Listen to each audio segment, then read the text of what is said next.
Hi, YouTube. It's the Stratosphere Lounge coming to you on a Friday night for reasons that'll be clear in a few moments, I guess. Hope everybody's doing well. Let me see, what have I got here? Just get my windows rearranged a little bit, and we can get on with the show. My post was a bit out of sync tonight. A bit early. I see what's going on. Everybody just having fun with everybody else. I hope everybody's having a good night. Yeah, that hair is in the stratosphere. I've got a haircut scheduled for a week from today. It's Friday. I don't know if I'm going to make it. I might have to go at it with a weed whacker. I might have to do something to knock it down. It's overdue for a chemical beating, and that's going to take another week. So we'll see. But it gets to the point where it's like once it decides to get into curly mode and enough of that hair grows out, then it just turns into a weed garden, and there's very little I can do about it. I can get not a professional hot iron, but just a regular iron on it, I guess. That would do it. I got just got a text from Jeremy. Who sent me a huge compliment. He sent me a text, sent me a link to X of a video on X. And he said, "Is this some of your work?" And I thought, "Oh my God, it must be, maybe one of the shows or something, or Mike Rowe shows." And what it was a link to a Cessna making a landing on a golf court, one more time, golf course.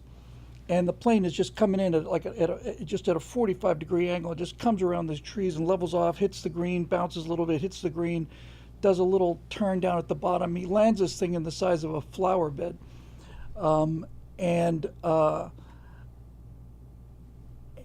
just a beautiful, beautiful, beautiful job of an engine out recovery, just stunning.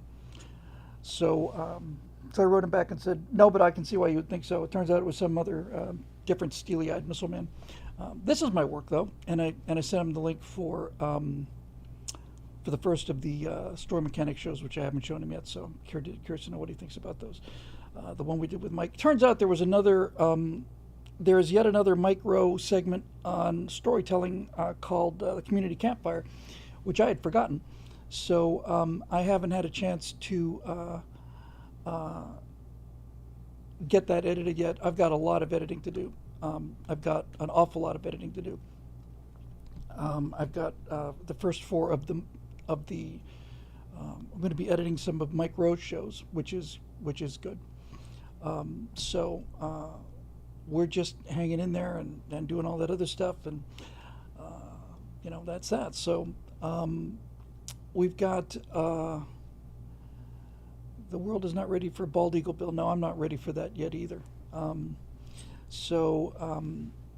Yeah, it's been a crazy week, and I'm just kind of letting. Oh, Mike Rowe was on Megyn Kelly. Good for him. He's a good guy. Hey, I'm gonna put up something, and I hope you don't mind. I always feel so self-conscious about this. I'm gonna put up a link. To the donate page at billwhittle.com for PayPal donations. We're in a bit of a cash crunch prior to getting the new membership drive going.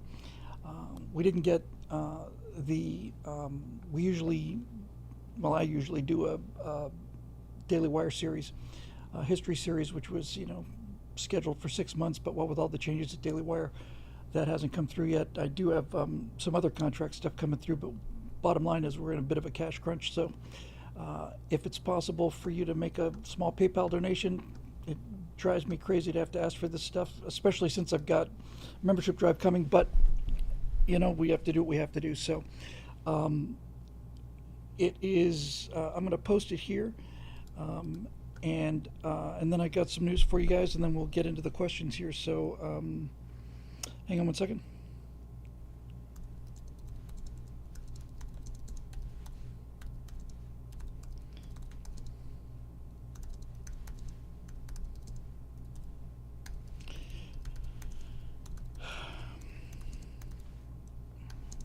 And I'll put this in YouTube, and I'll pin that. I really admire guys like, I don't know, like Mark Dice and all, you know, and these guys that are just constantly promoting themselves. Lady Hawk says, "I just made my monthly donation." This doesn't apply to members, needless to say. It's, on the contrary, um, members are, just crazy exempt for this. But anyway, anything we could do would be great. So that's that. We're just kind of let the rooms fill up a little bit. But I guess since it's a Friday, we're not gonna we're a little off schedule. So we'll see what happens with that. So yeah, I don't really know how to tell you this other than just come out and tell you this. But uh, we lost Bean yesterday at 6 o'clock. Um, the I'll tell you a story as it happened. When I didn't know the ending to the story, but on Monday night, he yeah, it's okay. On Monday night, he was really out of it and non-responsive, and his mouth is open. Oh my gosh, Roadrunner, thank you. Roadrunner with $100 donation, already a member. Guys, please, this is for the non-members, but thank you, Roadrunner. That's very, very, very, very kind. So Monday night, just so you hear how the story unfolded, he was really unresponsive. He's had these episodes for years, but this was different. He just was just completely out of it. And so we were in the bedroom, and he was lying sideways he was lying on his side, and Natasha and I were lying next to him, and I was on the floor with him for 4 hours. He just, mouth was open a little bit, and his breathing got more and more shallow. This is Monday night, and Natasha dozed off, and I was with him, and he was moving occasionally, but just breathing getting more and more shallower, and and somewhere right around 8 o'clock that morning, this would be Tuesday morning, it was getting really time for me to do my Tuesday morning right angle shows. And I'd been up all night. I hadn't gotten 2-3 hours of sleep at all. And so I saw him stop breathing. This is, like I said, Tuesday morning after Monday night. And it was so peaceful. Natasha had lit a candle, and it was just real peaceful and real easy. And his breathing got more and more shallow. And then I saw that he stopped breathing, so I got up, and I made a call to Stephen Scott and asked if we could push the right angle shoot back to Friday, which would be this morning as we record this. And I called Shelley, who has watched him many times, taken care of the cats many times, really, really close, and told Shelley that he'd passed away and that I wouldn't be in at the office today, and could she come in the next day, which had been Wednesday instead of Tuesday. And she responded, and I was completely at ease. It was just so quiet and peaceful and smooth. And I'm sitting there in the living room getting ready to go back and kind of wrap him up. And I hear Natasha just calling me loud, and I go running back into the bedroom, and he had moved. He not just moved sideways, he completely flipped his position, and she'd been sleeping, so she just heard him, and I thought, what the hell's going on here? And he's making these noises like he's thirsty. Then he starts trying to stand up and trying to get up, and I thought, oh boy, this is going to get uglier than I thought. But he tried to get to his feet. Natasha said, well, look, looks like he's really thirsty, maybe just get him a last drink or something if he can stand. So I take him over to the water bowl in the back room where we had his little bed and blanket and stuff. And he starts drinking this water, and he's real wobbly on his feet, and he's drinking. We put a little cat food down, and he just scarfs that down. And 15 minutes later, Natasha and I are in the kitchen looking at him, and he's sitting in his bed and he's just looking around, and it's just he looked like he was 5 years younger. And I got a little bit um, I got a little bit pissed off at him, you know. Genuinely did. It was like this was a 4 hour you know vigil, and and we'd all made our peace with it and said goodbye, and I called people and told them that my cat had died, and there he is sitting there walking around. So I had this real weird mix of immense gratitude and a bit of annoyance, you know. I said, Bean, you're embarrassing me. You know, that's it. You're embarrassing me. You know. So he was only mostly dead. Yeah, Roadrunner. That's exactly right. So he was. So I've called. He would come back from. You know, he's a very furry cat, and I would get him shaved, and he'd come back with the lion cut. You know, with the big mane of fur and a little tuft on the tail and on the paws. And whenever he'd get that haircut, I'd call him a lion Bean because he looked like a lion. And I said, honey, I got to rename this cat Lazarus. I mean, I don't know how many times I thought he was been gone, but it's got to been 10. And uh, and then I looked over at him and I just said, no, from now on I'm calling you Iron Bean. You know, you're indestructible. You're a little tank. You're a tank. And he just he was just. So that was Tuesday morning. Wednesday morning, he was definitely weaker than he was. You know, Wednesday afternoon, he was fine. And then Thursday morning, he came in to the bedroom, and I bring him up on the bed, and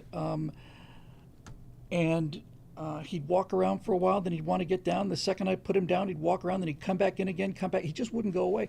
By this point, I hadn't been sleeping. I hadn't gotten 4 hours of sleep in a row for a week, because anytime he would come into the bedroom, you know, I'd hear his little nails click, and I'd just pick him up because I knew I didn't have a whole lot more time with him. And and uh, and so Thursday morning he just wouldn't go away. And looking back on it, I suppose it was just him, you know, maybe saying goodbye, because he just kept coming in, and I'd pick him up, and then he'd want to get back down again. But instead of walking around someplace, he'd come back again. Um, anyway, uh, Thursday afternoon at around 4:30, as I was getting ready to come in and do the show, um, he had another one of his episodes, which he's had for a long time, which when he's completely healthy, he just kind of goes flat, splayed on the ground, and I still don't know what it was. Uh, we don't know if it was blood sugar related or not, but you know, he would just kind of, you know, soil himself and just lie there. And sometimes if we got him sugar water, some sugar in his system, he would recover faster. So this time we gave him some sugar, but he was so weak by this point that he just took a couple steps and just kind of went, you know, just face down onto the tile, and I went over to him, and I could always get a purr out of him, but this time he was just, eyes were just really unfocused, and he was just staring off into space, and I just realized, you know, this is, well, like I said, you know, they let you know, and I just looked at him there for a while, and I just said, this is no longer, um, this is no longer like last moments. You know, this is no longer like last few days. This is like he's not here anymore.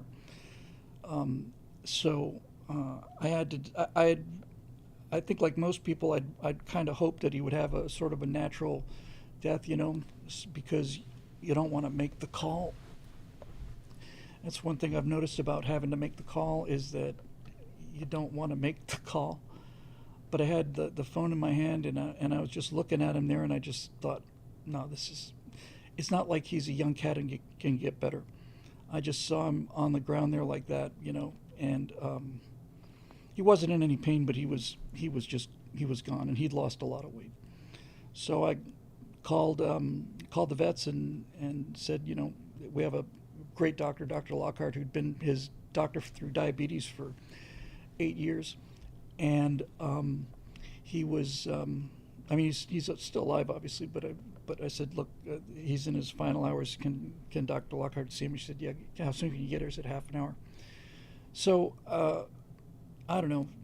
Certainly, most of the men out there who are watching this will understand this, and I suspect a lot of the women will too. But I just kind of went into man up mode, you know. It just kind of like, okay, now it's time to do this, and and Natasha was, you know, really just completely upset, and I was obviously very upset. But it's my responsibility. It's my call, and so I made the call, and so I packed him up, and Natasha kissed him goodbye and put him in the car. Every time we'd driven to the vets before, he just howled like a coyote. He just, the second he got in that car and would close the door, I just hated it. And I was relieved, very relieved, that he wasn't doing that. He was just, his eyes were open, but he just was already in the next world. Natasha said he's going to the cat cloud, and then she said he's going to the VIP section of the cat cloud. So, yeah. Hey, I have some have some visual aids for you here. Hang on a second.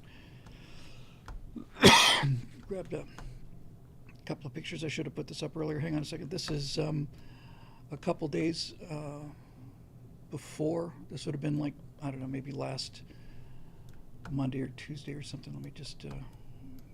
Sorry, I have to resize it. I didn't get here in time to do it earlier. Hang on, kids. Almost there. There we go. So this is probably, I guess, about, this might have been the day before Monday night. It's me and Bean. Hang on a second, YouTube is just gonna drop these in here so you can see. Because you should see him. I've talked about him so many times. He's a famous internet cat now. Hold on. While I just rescale this down here. So, yeah, so this is, that's me and Bean a couple days before. So I took him to the, I'll slide over. Took him to the vet. And this doctor had been treating him for a very long time, 7-8 years for his diabetes. So I'd asked him, you know, was there somebody who could come to the house? And he just said, you know, a couple days before, I said, you know, he's on his last legs. Is there somebody who can come to the house? And he just said, you know, I'll do it, which was great.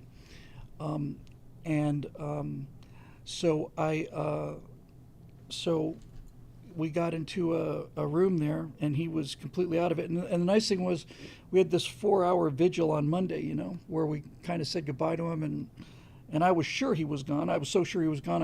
I told Shelley he died, and I told Stephen Scott that he died. And then Iron Bean makes this, you know, resurrection. It makes me look like an idiot.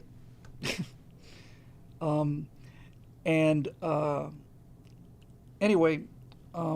So the nurse tech came in and said, do you want some time with him? And I said, no, I've spent the last 2-3 months expecting him to go pretty much any hour.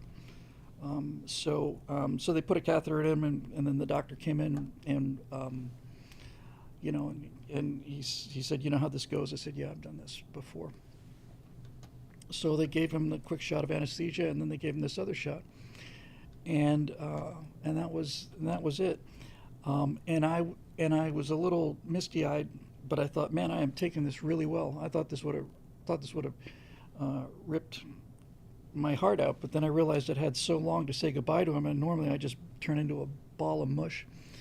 But you know, you gotta get to that place where you can do what you have to do, and as we keep saying, you know, they let you know. So he let me know. And then let me just bring up one more picture here, and I'll tell you the final little coda to this. Here he is in much happier times. This is from, it's Pismo in the background there. I didn't see that earlier. This is the way to remember Bean. That's my Bean. Hang on, YouTube. Uh,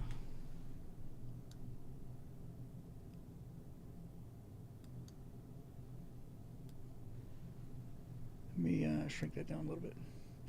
He's a good cat, and I'm very grateful that I get a chance to talk to you guys about it, because it's really good to talk to friends. He's the most human cat I ever had or ever met, and I was so I went home, and got out of the car with the empty cat carrier and went back to the house, and Natasha was very sad, and I was like I said, a little misty-eyed, but actually amazed at how well I was taking it, considering how close I was to him and stuff.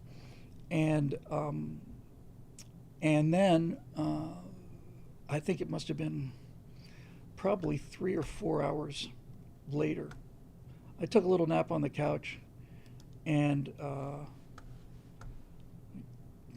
back for this. Hang on. Took a nap on the couch and woke up, and then I said, okay, well, that's, at least it's behind us now, and we don't have to have this in front of us. And then I went to the refrigerator, and I opened up the refrigerator, and in the refrigerator door was I kept his little vial of insulin in just in a little regular orange pill box, plastic pill box, because I dropped the vial once and broken it, and so I put it in a plastic pill box. And I saw that insulin thing there, and I don't know how many shots I gave him. When they told me he was diabetic 8 years ago, they said you're gonna have to give him insulin twice a day, and I thought, there's no way I can remember to do that. I mean his life depends on this, but I don't. I mean, I'm just, I can barely tie my shoes. But I realized I think I'd given him something like 7,000 shots. 7,000 twice a day, and never missed it, never once. And Shelley, who, bless her heart, stresses so hard over these things, she's watched him many, many times when Natasha and I've gone away, and she gave him the shots. And thank you, Benjamin, for the super chat. I appreciate the man up comment. I recently watched my father move on. There's no time for immediate grieving. That came after. Yeah, well, here's the came after part for me. I had that insulin thing in my hand, and I realized I just had to toss it in the trash, and that's when I just lost it, just completely lost it. And yeah, it was,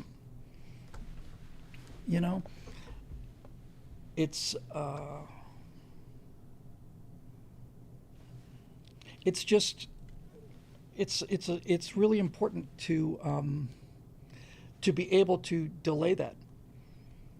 You really do need to. This is the thing from a larger issue, even not just on a personal issue. It's a moral, a spiritual issue, it's a political issue too. It's like this is why fathers tell their sons, don't cry. And I've watched 40, 50 years, more like 60 years go by, where I've had to listen to mostly women say, of course boys should cry. No, don't tell your son not to cry. It's like it's a form of abuse. Fathers shouldn't tell their sons not to cry. They should tell their sons their sons should be free to express their emotions. Those women are wrong. When your dad tells you, be a man, don't cry, he's doing something really important for you that's not happening very often these days at all, because there's fewer and fewer fathers in boys' lives. But even then, even now, it's like, oh no, no, what your dad is teaching you when you're a kid, when he tells you stop crying, men don't cry, he's teaching you how to control your emotions. And it's not forever. It's not like he's saying, don't you ever cry. It's like, stop crying now. You have to, Lady Hawk says I still have a pill bottle from her cat or her pet's Billy's thyroid medicine. Passed away in 2010. Um, so I, you know, when he was lying on the floor there at 6 o'clock yesterday, it's like somebody has to do this. Somebody has to make a call and wrap him up and take him there, and it's your responsibility. You're taking him down there to have his life end, and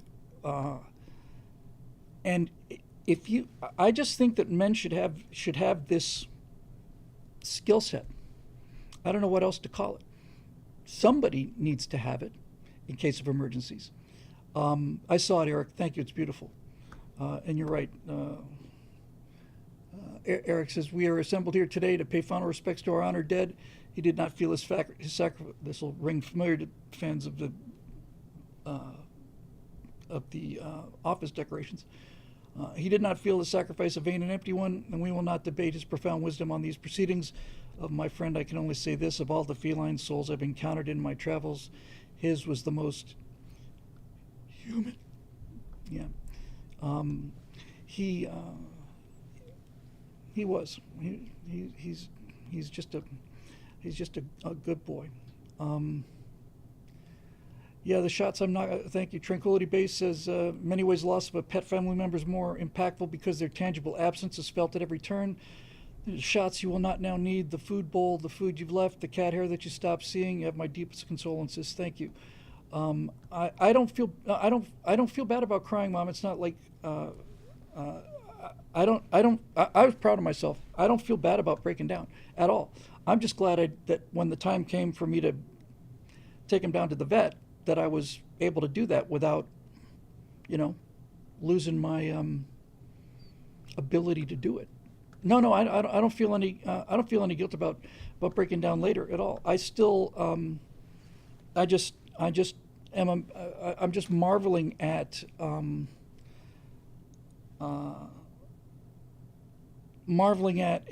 admiring the fact that that men should be able to do that, and we lose that at our peril.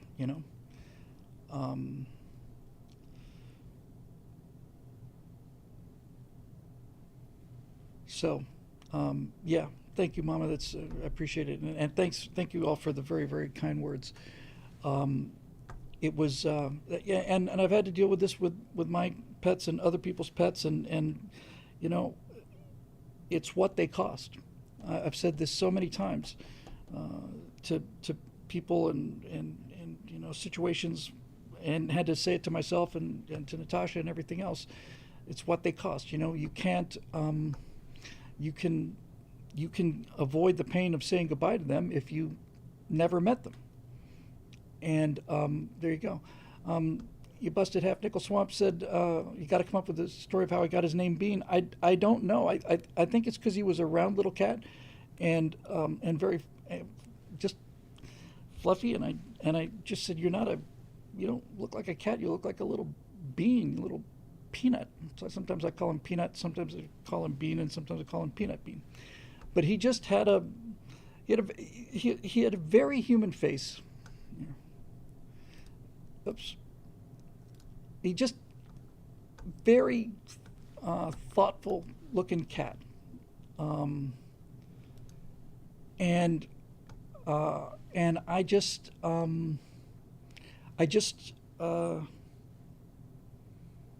don't know, and something else too. He's just that was part of the grief and kind of the impact of all of it.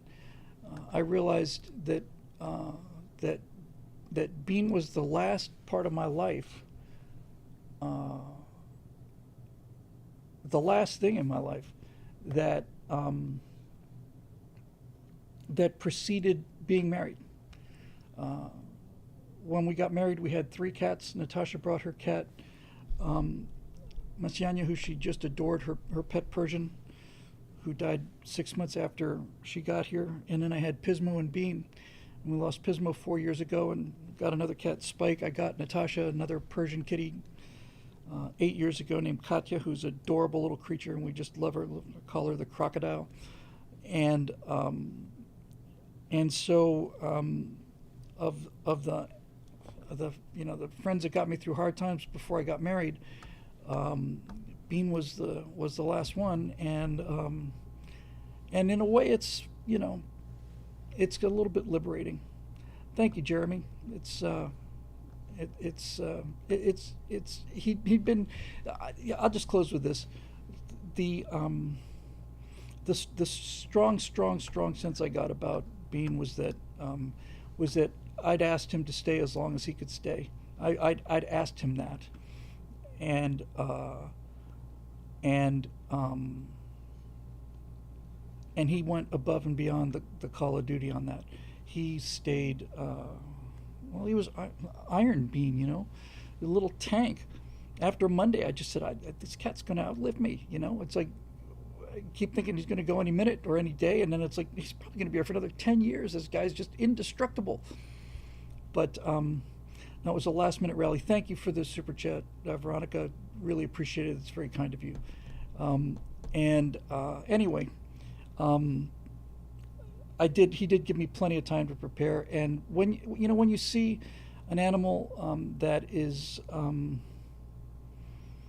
just really gotten old, that's Veronica, that's very, very kind. Please, for people who are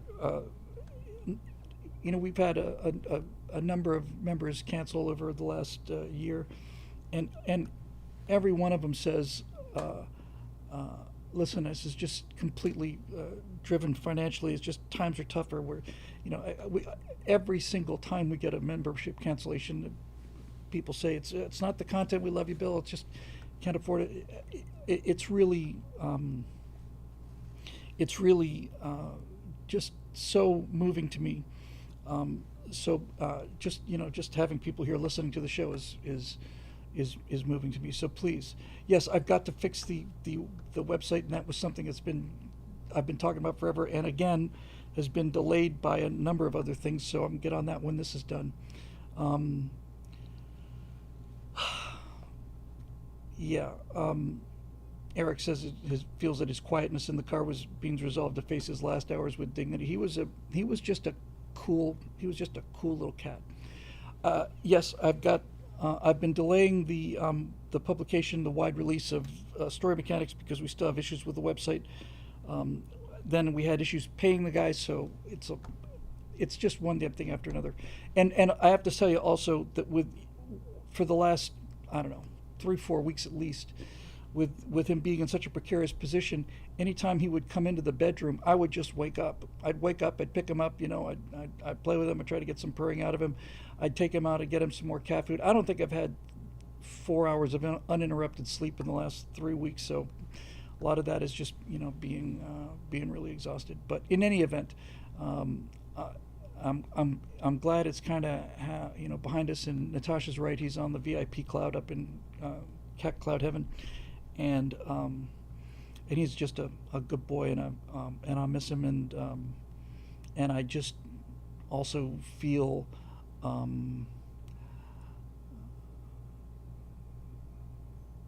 I just feel calm about it, I almost said I feel good about it, but I guess I do feel good about it. And now, it's like he was staying for me, and I was kind of staying for him too, and now I can kind of move on. Yeah, I feel young again. That was such a great movie, Wrath of Khan. That was just it's just not just a great Star Trek movie. It's just a great movie. It's a great movie. Sycopolin said I could feel myself losing when I took my first cat in for euthanasia. My vet glared at me and said, "This is not the time. You need to hold it together for this cat's sake." That vet spoke truth. Yeah, I don't. It's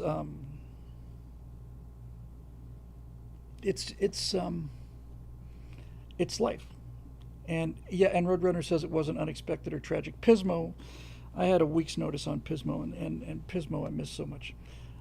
But yes, thank you to everybody. You're all so unbelievably kind, and Natasha said I'd feel so much better just talking about it, and I do. So there we go. Um, Hello, Gare Bear. We just finished talking about the fact that our friend Bean has gone on to the VIP cloud in Cat Heaven, and now I can get on with um, all the things that I need to get on with. So yeah, we made a. I'm gonna just pop it in here into Twitch again. Although if you're on the YouTube thing, you'll see a pinned comment. We've got a bit of a cash crunch here. I've been delayed with Bean and several other things. So if it's possible for anybody to make a PayPal donation, we got a pinned link at the top of the YouTube comment section. Every little bit helps, and just to get us there until we can get this website wrapped up and get on our membership drive, and then we'll see what we can do. So, oh, Mama, I know you met you personally in October 2024 when me and my husband came to see you. Well, I didn't realize that was you. I didn't realize it was you until now. I've seen your comments for such a long time, but it's only now that you mentioned it. Of course, I remember you. Yes, that was great. That was fun. Love it when people come. A pittance is more than enough, Steve. I'll take a pittance, and I'm very grateful for any help, and I'm looking forward to getting this thing out there with other people. So anyway, that was that. All right, so that's behind us now, and we can all move on, especially my little friend who now is back in his kitten body. Yes, I remember you very well, you and your husband from Texas. It was a pleasure seeing you. I love having people come by.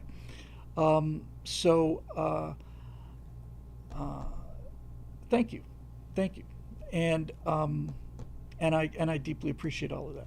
So anyway, thank you guys, and thanks for putting up with me and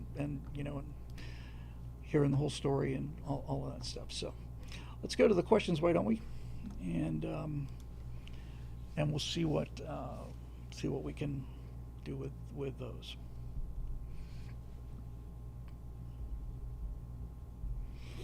Yeah, it's good to be past this. It's kind of adds focus a little bit.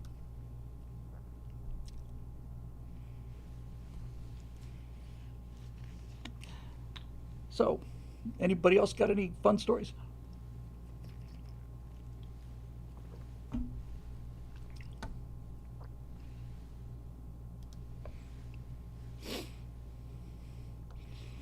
Kirk's Bamboo Bazooka said the same thing that Eric Blake did in the chat comment on Twitch. Of all the cats I've met in my travels, he was the most human. He was a very human cat. All right, here we go. Stratosphere Lounge questions. Curated by Roadrunner. I wonder where Marusha Dark is. I hope she's doing okay. And thank you again for this. Veronica, I've got finding out people try to become members and having it be errors is my absolute all-time nightmare. And I will make an announcement and push hard when the thing is bulletproof and tested. And I'd like to have that done by next week at the latest. So thank you again for curating the questions, Roadrunner. Appreciate it very much. Yeah. Okay. We got a Roadrunner. We got a Road Rider. Got a Bob Neef, Ian Nolan, Capital G Geek, Tom Reel, Marusha Dark, Bob Neef again, Roadrunner, Marusha Dark, Eric, and I think we'll get through this.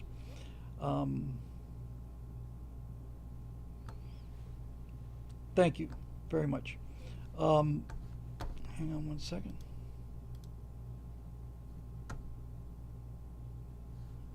Okay. So here's Roadrunner. Greetings, friend Bill. Hello, Roadrunner. Good to see you again, as usual.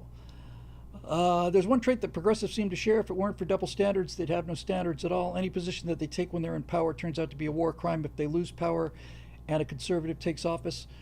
For example, for the last 8 years, the Democrats have been crying no one is above the law, but now that 2 rogue judges have been arrested for clearly criminal behavior, their outlook has changed to it may be something illegal, but it also strikes me as something heroic.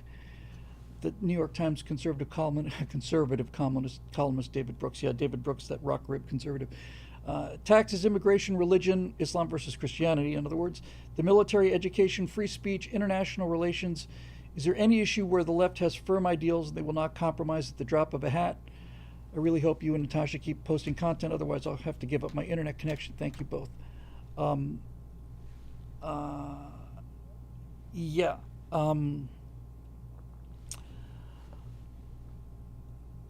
Okay, so let me think. Um, One of the reasons it's hard to debate the left is uh, because they're moving their the goalposts so much. When you have situational morality, that's an easy thing to do. Um, but uh, I'm trying to think. I'm trying to think. Thank you, Lady Hawk. I'm trying to think about examples. I always try to do this. To me, this is the essence of intellectual honesty. When somebody makes a levels an accusation or some kind of charge against my opponents, I try to turn that around and see if such a charge could be labeled against me and my team and what I believe in. Um, and so I ask myself, are there any are there any times when when I've had to adjust uh, when I found myself um, basically breaking my own promises in terms of the things I believe in, and um, the only example that comes to mind, and somebody can help me with this because I only heard it. Thank you, P7, a donation for being. Thank you.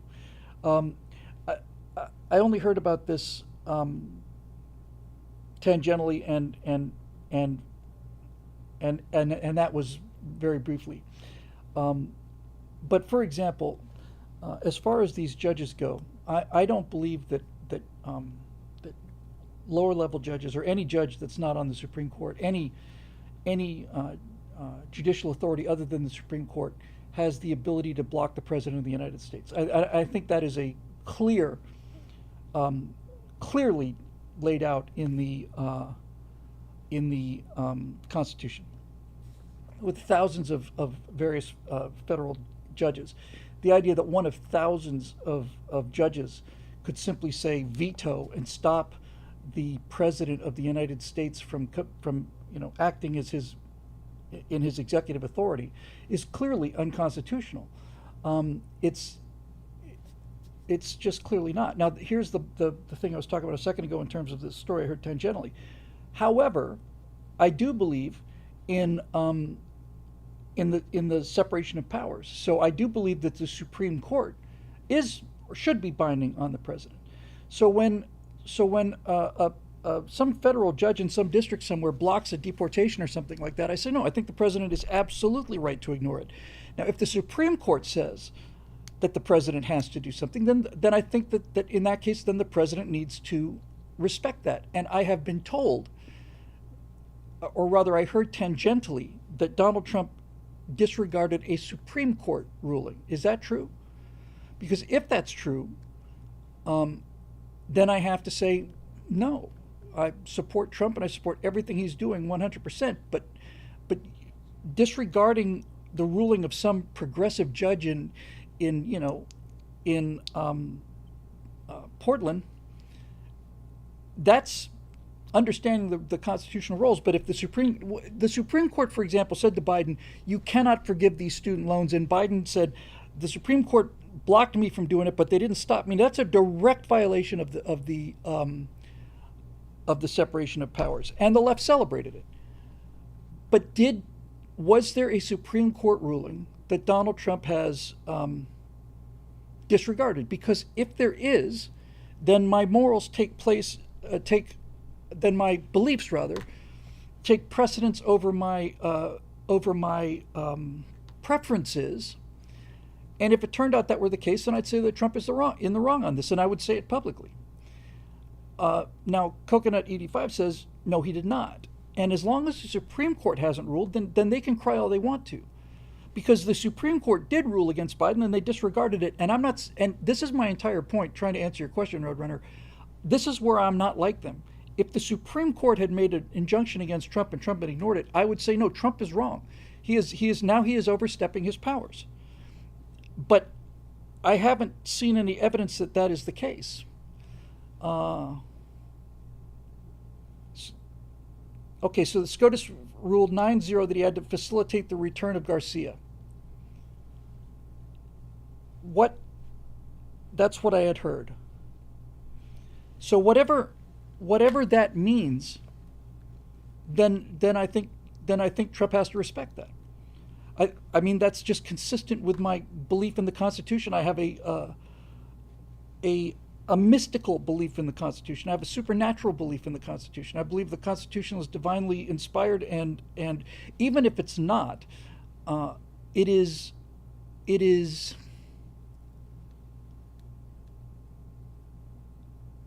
without. I think the minimum that you can say about the Constitution is that it is the greatest work of theoretical governance in the history of humans on the planet, and has created the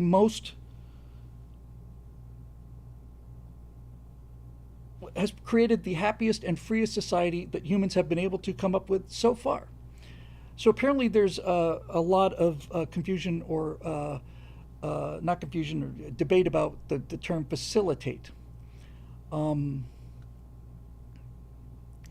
I think Caslin says, I think they ruled that the case was if El Salvador was willing to let him go, and El Salvador would not let him go.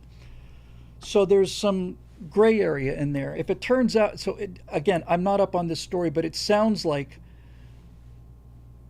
the Supreme Court ruled that we got to bring him back, but El Salvador is not willing to let him come back, and that Trump's position was, well, if El Salvador is not willing to help an illegal felon terrorist back in the murderer back in the country, that's not our problem. But in any event, we have to be careful that we don't let our preferences overrule our principles. That's rather pithy, but that's really what it comes down to. And I occasionally find situations of that, but I find it with the left all the time. And to try to go a little deeper to your question here. It's well known that psychologists have for a long time and repeatedly.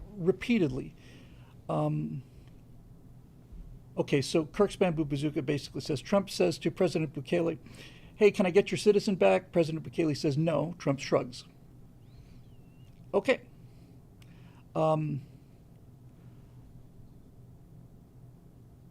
Yeah, I understand Roadrunner says the question isn't do we compromise our positions, is there something where the progs won't compromise theirs? What I'm trying to do, Roadrunner, is I'm trying to set up the moral boundaries, because there's so many thousands of individual cases. The fact that they're hypocrites is self-evident, and that they have situational morality is self-evident. What I'm trying to do is to draw a contrast between their behavior and our behavior. In other words, there's no point in criticizing them for behaviors if we commit the same behavior. So what I'm really starting to do here, to lay the foundation of an answer, is to show that we're not the same. I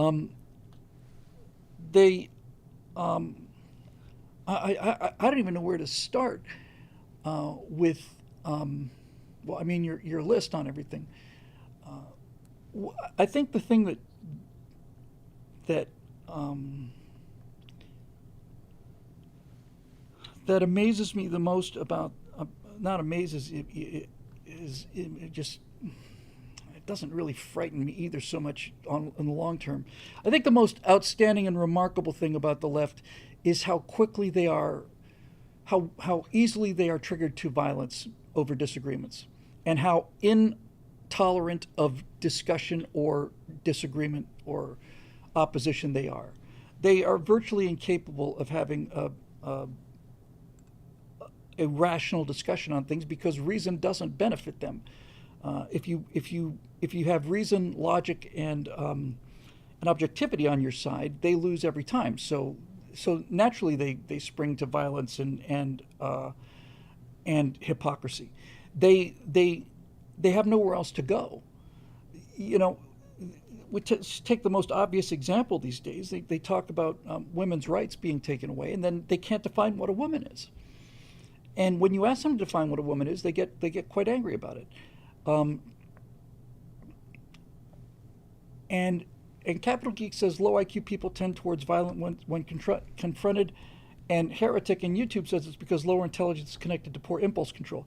That is true for a certain group of people. But what about the people on the left who are progressives who are really quite intelligent? And we'd be deceiving ourselves if we said that's not true. Um, there are. I'm talking about the limousine leftists now. I'm not talking about people like Jasmine Crockett. I'm talking about, um, the but just take the like a faculty of any college or whatever. These are not low IQ people. I think they're probably what a lot of studies have found is that is that they are is that they are very low self-esteem, that they have a very poor image of themselves. Hang on, let me show you something. I think I talked about this before. I think I've got it here. Hang on. Somebody sent this to me. This will answer all of your questions if it loads. It's loading. Hang on a second. My God, I may have found a website that's slower than mine. The Bartman 47 says Bonhoeffer's theory of stupidity, where stupidity is not the same thing as low intelligence. Yes, so stupidity is in this case stupidity is a decision. And all the Dems are resorting to cursing and dropping F-bombs. Yes, they feel like the more emotion, the more, and this effing government, these effing fascists, and that's a great thing too. There's a bunch of fascists, the escalating rhetoric, the hyperbole, the use of hyperbole, and all of these things are signs of people who are not really, they're just not grown up. I saw this too. Infidel 42 says, I saw one with Charlie Kirk. The feminists use the usual a woman is someone who defines himself as a woman. Kirk says there's no circular definitions, and she replies with, why are you so hateful? Yeah. I keep waiting for this. This thing is not loading. I probably tried to use it before. Let me see if I can find it. Give me 1 second here.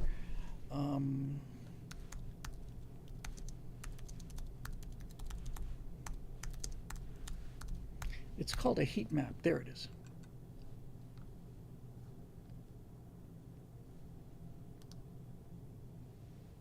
Yes.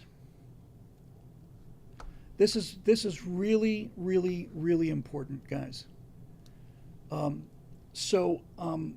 on. Let me put this into both of our feeds so that we can discuss this, because this is really, I think, one of the most useful things I've found in terms of understanding the difference between the left and the right.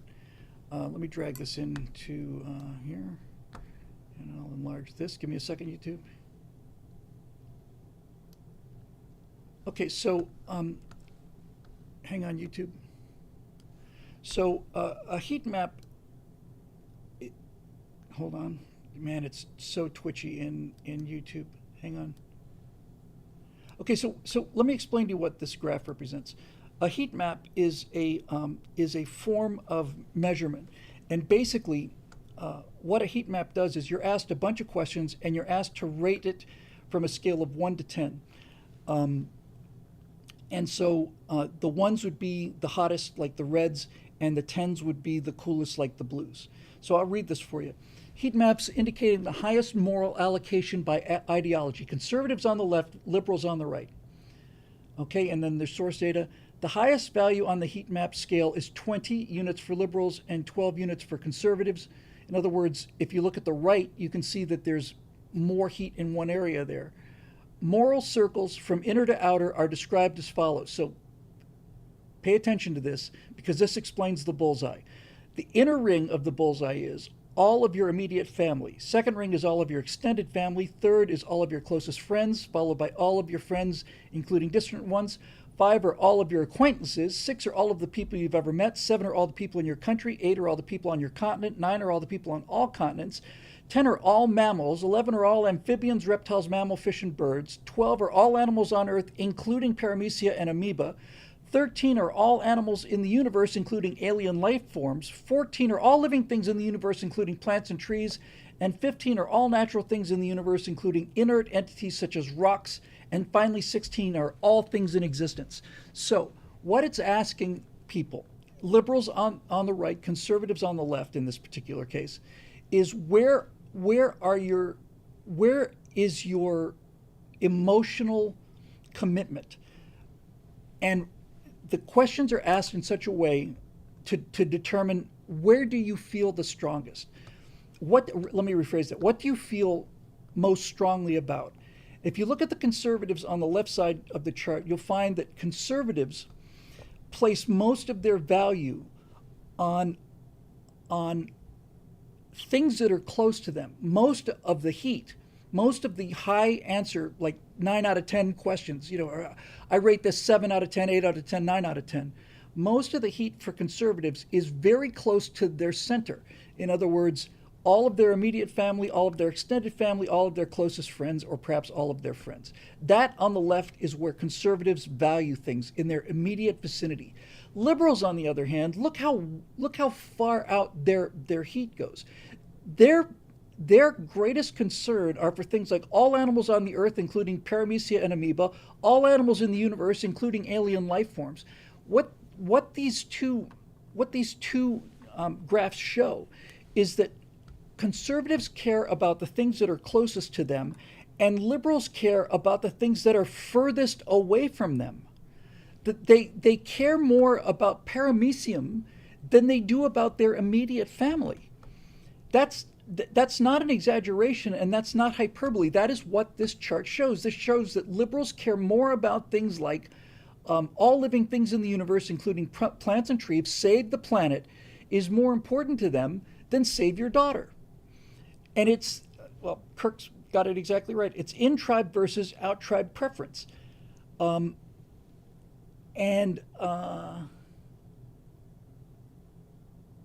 you very much. A super chat from Gabbing Valley. I really appreciate it. A very nice little note attached too. I just don't want to lose my thread here. So what we're dealing with, guys, is we're dealing with a group of people who are so psychologically impaired that they care more about parameciums than they do about their own daughters or their own children, which is why you can see people standing there screaming at the top of their lungs about the right to abort their own children and calling unborn babies parasites and tissue growths. And you say to yourself, how can they possibly not see this? It sounds like they care more about rocks and dirt than they do about human beings. And they do. They do. They have a psychological condition called oikophobia. And oikophobia is the antithesis of xenophobia. So progressives can say to conservatives, you're xenophobic. Okay, fair enough. You're afraid of the different. Well, there's plenty good reasons to be afraid of the different. If you're sitting there minding your own business in your village and you've got your family and your friends and your fellow tribesmen around, and a bunch of people come riding down from the hills on horses with sabers and start slaughtering everybody, then being afraid of the different is actually a pretty smart thing to do, right? But oikophobes, the people who are the opposite of xenophobes, fear their own kind. They fear and hate and loathe the things that are familiar to them. That's why you hear leftists constantly saying things like, oh man, things are so much better in Europe, or in Europe they do this, or in Europe they do that, and wishing they were in Europe, and Europe, or whatever the case may be. Or you'll see things like queers for Palestine. Now just stop and think about that for a second. We all know, because we live in the real world, we all know that if the queers for Palestine that are demonstrating in Berkeley and UCLA were to go and demonstrate in Palestine, they'd be murdered. We know this. When we tell them this, they refuse to hear it because their affinity is with the out group, not with the in group. The out group can never be wrong. So they hate America as being this height of repression and this fascist dictatorship because it's closer to them. And they can say things like Iran or the Soviets or the Chinese or whatever are pillars of virtue because it's further away. And this is convenient for them because they don't have to understand what goes on when they're further away. The difference between conservatives and Republicans, between conservatives and progressives, is that we understand, we go to the trouble of understanding what these faraway cultures are like. I support Israel over Palestine because I know what living in Israel versus know what living in Palestine is like for Israelis and Palestinians. They don't have the ability to do that because it's convenient for them. It's morally convenient for them to invest in something that's far, far away from them because they don't have to go to the trouble of finding out what that's really like. And how sick do you have to be to value rocks and parameciums over your own brothers and sisters or mothers and fathers? Infidel 42 says, case in point, I saw whatever clip where a woman on a panel believed that should she meet a man at random in the woods, she'd have an 80% chance of being raped. She included the men in her family that are 4/5 of the family members of the males in her family are rapists. That's mentally ill. That's mentally ill. And when women, when progressives say, would you rather meet a man in the woods or a bear? 8 out of 10 of these progressives, or most of the progressives, say I'd rather meet the bear. They can say that because they know the chance of them actually meeting a bear is 0. They're not going for a walk in the woods. I briefly dated somebody whose mother was a gigantic liberal, and said that when she found out that I had previously owned weapons prior to the terrible boating accident, found out, she said, well, my daughter is completely against guns, and the daughter said, no, she's not. No, I'm not. But the mother said this verbatim. She said, I would rather have my daughter be raped and murdered than use a gun to prevent it. And I said, either you're lying, I said this to her face, either you're lying or you're a psychopath. I don't think you're a psychopath. I think you're lying. I think you're saying that because it sounds good. I think if this were actually happening right now, if this was actually happening, she was being attacked right now and I was standing here with a gun and I could save her life, you'd be begging me to save her life. No, I wouldn't. No, I would rather her die than have her, than have a gun be used by a private citizen. And I said, no, I don't believe you. This is the daughter was outraged and a bit amazed that mom would say that. But on the other hand, I'm pretty sure the daughter was used to it by that point. Used to this kind of thing. So I said, look, this is cocktail party conversation. This is what you're used to. This is a hypothetical that you don't believe will ever happen. And you are so used to this kind of bubble conversations that you can say this. And by the way, I believe that you mean this. I do. I believe you mean it. But I only believe you mean it because you never will see this situation happen, because I think if you did see this situation happen, you'd change your mind real fast. Well, I wouldn't. Well, that's what I expected her to say.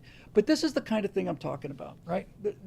They have cocktail party conversations about these things. They say these things and they say they believe it because they know that they will never have to put these beliefs against reality. The Queers for Palestine know that they will never go to Palestine. They can say we're Queers for Palestine because they know that they're never going to go to Palestine and find out what happens to queers in Palestine. And this is why these people are mentally ill, because they're just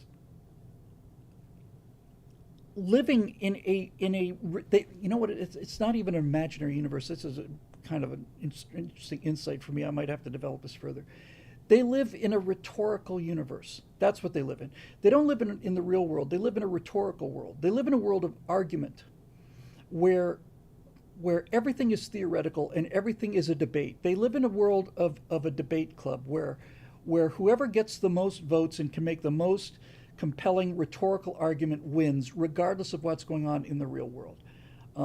I was in debate for 2 years in high school, and I spent a lot of Saturdays arguing for and against things that I believed in. And in debate, you win the debate by having the most compelling argument. But that doesn't mean you're right. I won several debates. My partner and I, Willie Gomez, we won several debates on subjects that we didn't believe in. We just were better at arguing. But that doesn't mean we were right. And this is why reality will always beat these people. You know, I know, get your bingo cards out. I haven't talked about it much in a while, although I still watch them continuously. But this is why these police body cam videos are so appealing to me.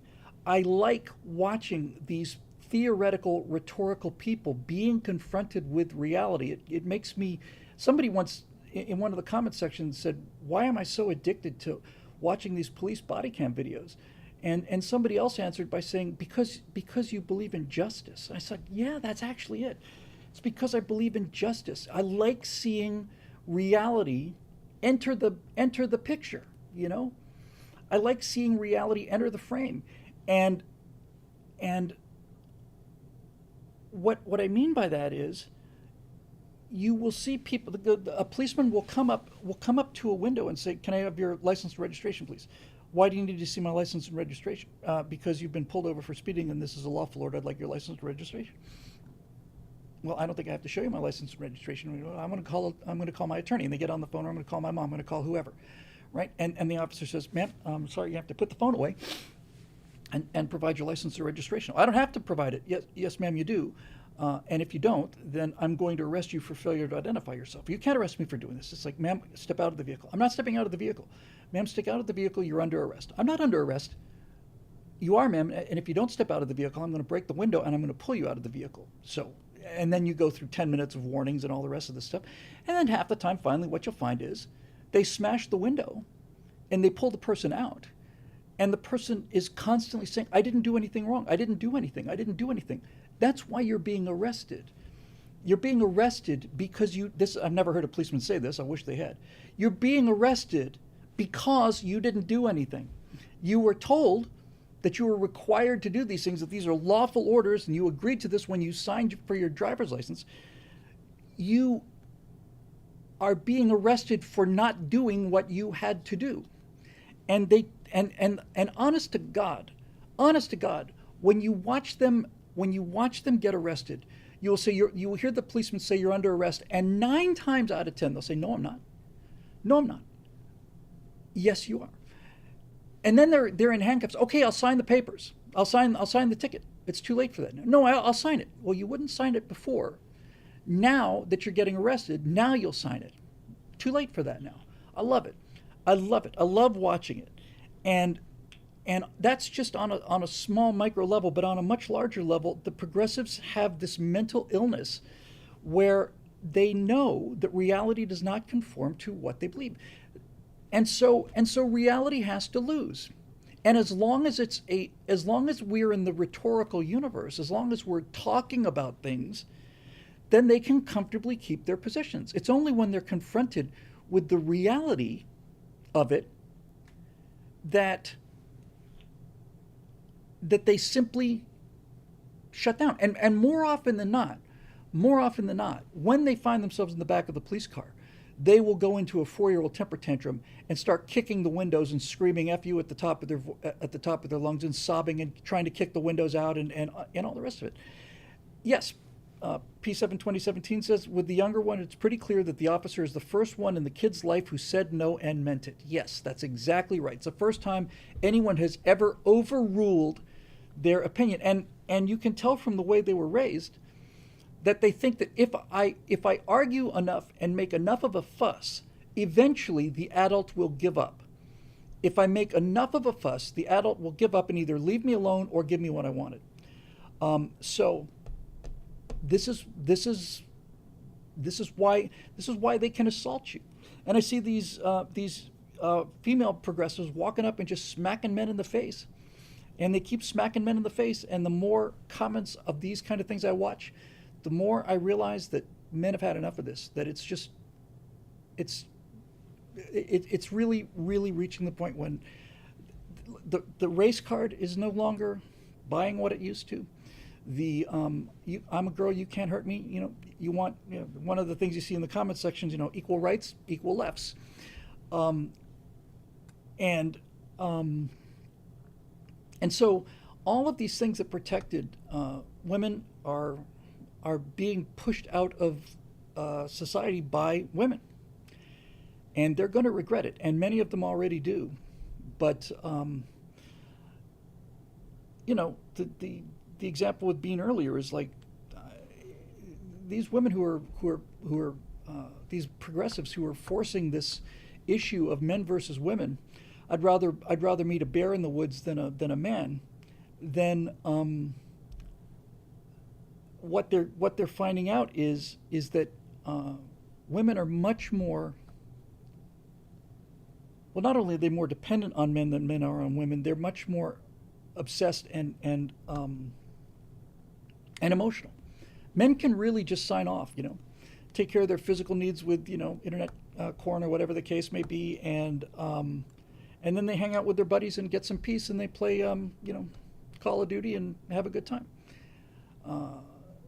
It's a societal tragedy, and it's only going to get resolved when the progressive women and the progressive males, for that matter, when they get in contact with reality, which is going to happen around age 37, 38, 39, 40, somewhere around there, then all of a sudden they're going to realize that they were lied to and it's too late for them. So, there you go.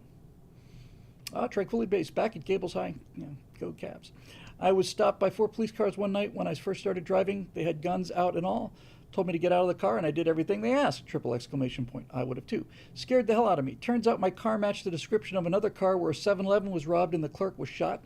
The police officers apologized, but it was over in 10 minutes because I did what they asked. Yes. Yes. And the reason that these people won't get out of the car, and the reason that they don't give them the license, and the reason that is because they have never been, every time they've been told to do something, they have been able to resist it, and the idea of complying is anathema to them, which is a quick change of subject to something, and I need to dig deeper into this before I can really go into it, because I just caught a glimpse of an article.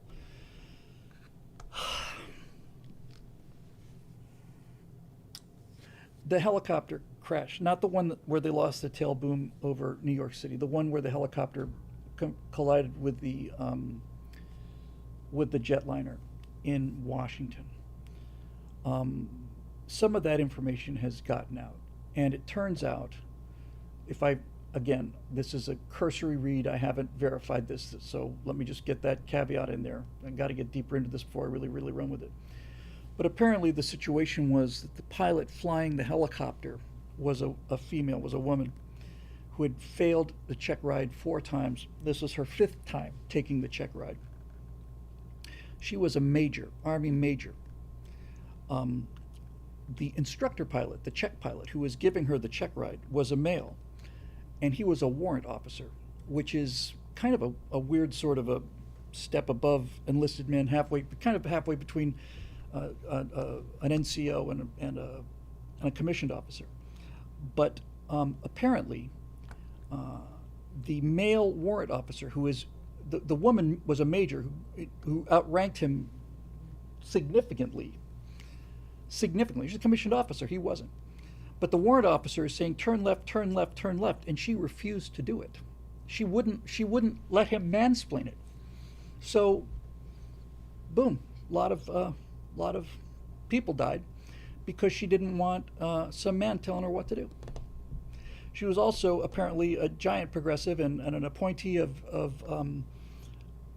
the Biden administration. So when Trump came out an hour or 2 after the accident occurred and said this is a result of DEI, you can't make that judgment. How do you possibly know? It's because he's president of the United States. He got a briefing on it. He knew what everybody knew pretty much immediately. He had somebody in the military find out what happened. They heard the transcripts, and they heard the instructor pilot saying, turn, turn, turn, turn. She wouldn't turn. So, there you go. Let me just deal with 2 comments here. You busted half nickel swamp says, Bill, you don't have to comply with unlawful orders. I agree with that. Watch a lot of First Amendment rights videos, and cops ask for ID with no, the RAS is the, oh, come on. Probable cause, basically.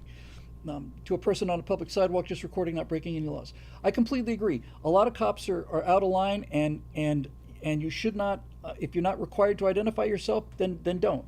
If you're walking down the street and a policeman says, I want to see your ID, I don't have to show you my ID. And I think it's good to push reasonable, articulable suspicion. I think it's good to push back against cops who are asking for your ID without reasonable, articulable suspicion. I think it's healthy for citizens to push back against that. But once you're driving, you are required to show ID. So yes, I completely agree.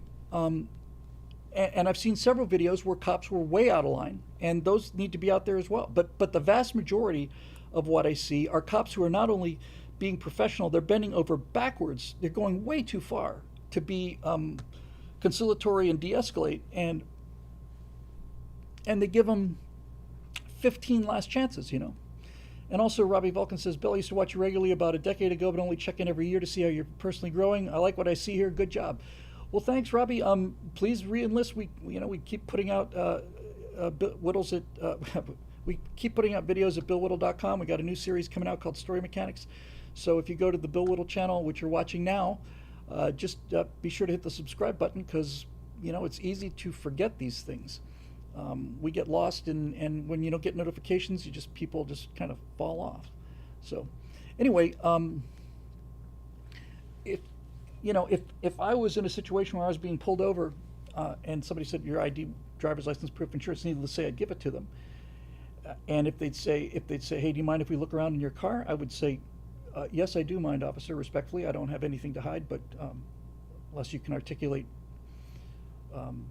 reasonable, probable cause for searching the car, I decline to have my car searched on principle, with respect. That's how I would handle that. But I'm never going to argue with cops during the actual interaction on the street. If I feel like I'm in the right and they're in the wrong, then I will comply with them, and we'll sort it out in court later. But it's amazing. It's amazing how much now. I think I never had a chance to actually test this, but I almost did. There was a random, not random. There was what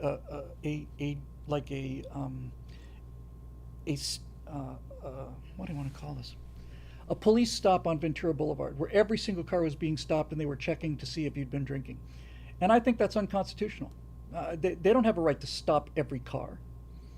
And I honestly don't remember if I got pulled. Have you been drinking? I said, respectfully, sir, I'm going about my business. I'd like to continue going. Sobriety checkpoint.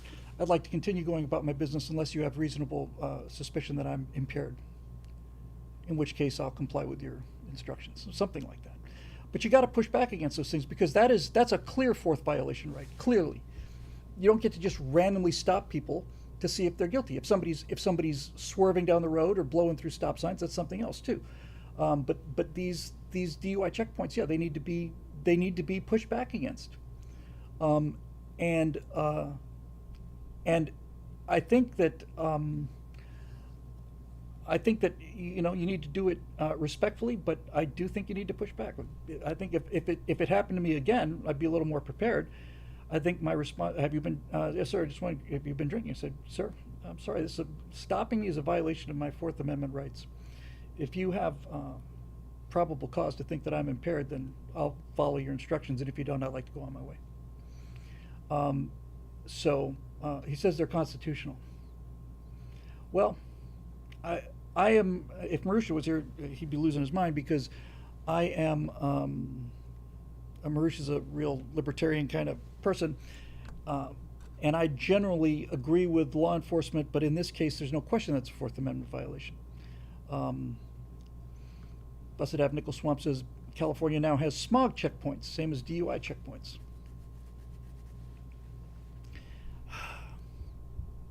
Anyway, hopefully that answers the first question of the night. And we can move on to the second one. Road Rider, meep meep, thanks for Roadrunner 2 in a row. Okay, question up front. Are things going too good? What could we do, us in the Trump administration, that would tip the apple cart, piss off more than 50% of the country, screw things up for gains in the midterms? Is there something right in front of us that we're missing, like the moonwalking bear? Oh, God, yes. Effing up the economy, failing on Ukraine and Russia, not purging never-Trumpers from the ranks, ineffective legislature when we have the majority. All of those. All right, so let's start from the beginning. What can we do that would tip the apple cart, piss off more than 50% of the country, screw up things for gains in the midterms? I think the thing that we probably the elephant in the room here is the whole tariffs thing. Tariffs are affecting some American businesses. We talked about this on our backstage show this morning. Amazon was going to put the price of an item and then in parentheses what percentage of that was a Trump tariff. I think apparently Amazon backed down when the Trump administration pushed back, and they pushed back when Trump's press secretary said the reason Amazon is doing this is because Jeff Bezos, and she held up a picture, Jeff Bezos just signed a $5 billion deal with this Communist Chinese Party advertising firm, and that was like, oh man, she's just amazing. She's just so bloody great. But the tariffs are clearly causing some goods to be more expensive, and they're hurting some companies and some companies that are importers and so on. And Capital G Geek says Amazon refuses to list country of origin. Why is that, I wonder? You would think that would be just freedom of information, so people could make a decision. Apparently Amazon backed down, but let's take that as an example, right? What Trump is reconfiguring the entire world economy, and the United States has been basically not the very best interpretation on it. I think this is probably the truest interpretation, is that America is fundamentally such a nice guy as a country that we're not willing to stand up for ourselves. Natasha, who comes from a different culture, said Americans are so good-natured, but there are times when we're now, because she's an American citizen, there are times when we behave like children, where it's one thing to be good-natured and one thing to be trusting and optimistic and all the rest of these fine qualities that we have, but there's also a point where you're just being a chump. And we have been, and we've been a chump for a long time. We're in a trade war with China, and it is inconveniencing us to some degree, although I haven't seen much of it. That's not to say that there aren't some businesses that are going out of business in America, but it is in terms of the average consumer, it's making cheap Chinese products more expensive. But the Chinese business plan for an awful lot of their exports was make garbage and then make it so cheaply that when it turns out that people open the box and find it's garbage, it's more trouble to get their money back than it is to throw it away. That's the business model. I've bought 4 or 5 things from China that were advertised, and you see videos of the product in action, and you see this, and you get it out of the box, and it's like, it's just not that. It's not even close to that. And they know, what am I going to do? Am I going to spend an hour and a half of my time getting a refund on my $19 purchase? So Trump is causing some disruption to the stock market with the tariffs, and he's causing some American businesses to suffer. But he's destroying China. He's shutting it down, and Trump is holding the cards. He's reconfiguring the world economy to protect American citizens by having countries paying for the cost of government at the expense of people who are speculating on the stock market, who the financial markets benefit by a worldwide chain of production, because even if it's against American interests, it is in the best financial interest of the company that they hold stock in. So so so what Trump is doing is he is causing short-term pain to get long-term gain, and this is the smart thing to do. He's got another 14, 15 months. And so if you're gonna cause some hardship and some trouble and some disruption, do it early, so that by the time you get to the midterms, you're out of the recession. Reagan did this when he came to office. He knew that there were adjustments that had to be made, and his first year or two was a recession, but he reconfigured the government to be in a much, much better position in terms of inflation and all the rest of it. So get the pain out of the way early. And so far, I think for most people, I'm speaking for myself, but I think for most people, I think the pain has been of the tariff wars has been minimal, but the gain is phenomenal. I mean, Reagan made a decision in the 80s. He said, "Look, why are we fighting the Soviets on the battlefield where they have 50,000 tanks and we have 10,000? Why are we fighting them on the battlefield? Why don't we fight them in economics? We're we're infinitely more efficient than they are. We spend 4% of our GDP on defense. They spend 25% of their GDP. Why don't we just bankrupt them? Why don't we just put them out of business?" And that's what SDI was all about. Whether or not Reagan really believed that the shield would work is irrelevant. He certainly knew that the Strategic Defense Initiative, Star Wars, was going to bankrupt the Soviet Union. Reagan came to office. I did this. Figured I'd heard this, but during the Cold War series, I'd gotten really into the question deeper. And Reagan's position was, we've been fighting the Cold War for 80 years now. My position on the Cold War is we win, they lose. Period. We win, they lose. And so he bankrupted them. He knew we could afford this, and they couldn't. And he knew that they had to compete. So I think the same thing is going on with China. Tranquility Base says unrest in China is a lot higher than our press is indicating. I watched 3 or 4 different independent channels from China, and China is falling apart over this. They are falling apart. Their factories are shut down. All of these orders are being canceled, and I think Trump is determined to put the Chinese Communist Party out of business. I think that's his strategy, and I think he's going to succeed. It is our number one adversary in the world. It is the only real geopolitical threat to this country. Russia Russia's been absolutely crippled by Ukraine, and Russia's ability to project power is something else. But we've been paying for the Chinese Navy for 40 years now. They steal our military secrets, and then they have all of this trade surplus, and they're dumping all these goods, and they're knocking out. So an American company will come up with an invention, something really cool, and they'll charge $50 for it. The Chinese will look at it and say, "Wow, this is something Americans want." They'll steal it, they'll reverse engineer it, they'll make it out of garbage using slave labor, and then they'll sell it on the US market for $20. That puts the American company out of business. If they were a real competitor playing fair, we would sue them for IP violations, but they don't allow that. So basically what's happening is they are putting our companies out of business by unfairly stealing the IP and then flooding the market at below cost replacement. And that's not fair trade. That's not what I believe in. That's not the free market. It's theft and cheating. So I think Trump has decided he's going to put the Chinese Communist Party out of office, and he's going to do it by imposing tariffs. Now you can't say that a tariff is an act of war. They are considering it an act of war, but they've been at war with us since. They've been at war with us since the Chinese Communist Party was invented. Was it 49? They've been at war with us since they've been in existence. But we can't. You can't call us saying, "Hey, you want to bring this into the country? That's fine. It's going to cost you 300%." It is a non-aggressive confrontation where it is a defensive move. Basically, it's like we're putting up a wall here. 48. Thank you. 48 or 49. I think it was 49.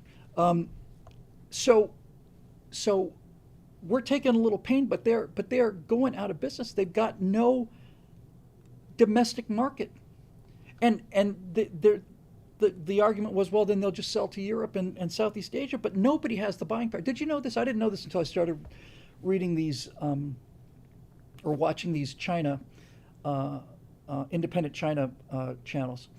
That the average American has 5 times the disposable income of the average member of the European Union, not the average member of Africa or Vietnam. 5 times the buying power of the average European. So this is it, man. This is it. And if hundreds of millions of people find themselves out of work and starving, then they're going to have a revolution. The Chinese Communist Party's in trouble already. The young people are not ready to fight for it. They're not ready to defend it. They just have gone and worked their tails off. Worked their tails off. What Chinese students and Korea students go through is just, I'm in favor of rigorous education, but this is simply child abuse and torture. I mean, these kids get up at 5 o'clock in the morning. They're at school at 6. By the time they get out at 4, they go to their second class. They have night classes till 10 o'clock at night. They stay up doing homework till 2 or 3 in the morning. They get 3-4 hours sleep, have to be up again at 5 or 6 the next day. They're all having nervous breakdowns.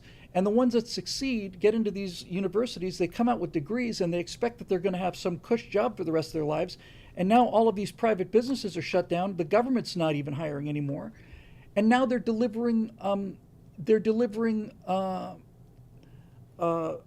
food for a couple hundred won a week. Ooh, Fiery Waco for the win for the evening so far, ladies and gentlemen. Fiery Waco says, I like China. It's where I get all of my novel coronavirus and bat soup. Yes, the COVID-19 pandemic ruined my Bat on a Stick franchise just as I was about to break it out. And it was really a heartbreak for me. So they're not going to. So Trump can simply just think. I'm not saying this is going to happen. I'm saying I think it's possible and even likely. What happens if the Chinese Communist Party is overthrown and basically China becomes West Taiwan? What is the U.S.'s position in the world if that happens? What is the one threat that we're gearing up on? What do we buy 6th generation fighter jets for? To defeat the Chinese. Who's building a blue water navy? The Chinese. If they go under and they stop being a communist, aggressive, confrontational force, then the United States is unchallenged. And you don't have to fire a shot. Bankrupt them. That's what I say. And bankrupt them by just saying no. What's the guy's? I forget his name. Mr. Wonderful on Shark Tank was talking about. Well, what do you think about these Trump tariffs? They're outrageous, aren't they? And he said, yeah, I think they're outrageous. He's got it at 125%. He says, I think it should be 400%. So what? Yeah, I think it should be 400%. How can you say that? Well, look, he says, I do business in China. I have businesses in China. I have large scale, Kevin O'Leary. I have large investments in China. I like China. I like doing business in China. But China doesn't play fair. If China steals intellectual property, I can't sue them. I can't take them to court. I can't compete with people that don't play fair. They need a lesson. And I think it should be 400%. And I think if it's good enough for Donald Trump and Kevin O'Leary, it's good enough for me as far as economics are concerned. I'll take their opinion over Robert Reich's any day. Baron of Grey Matter with a super chat says, China is panicked. Hate the AU all you want, but they stepped up and refused to take the overflow dump of goods China tried to send them. China's doomed. They are doomed. They're doomed. They've got enormous overproduction and a very, very, very dissatisfied and this is the word. The Chinese population is without hope. People will put up with anything so long as they have hope. If you believe, the Brits in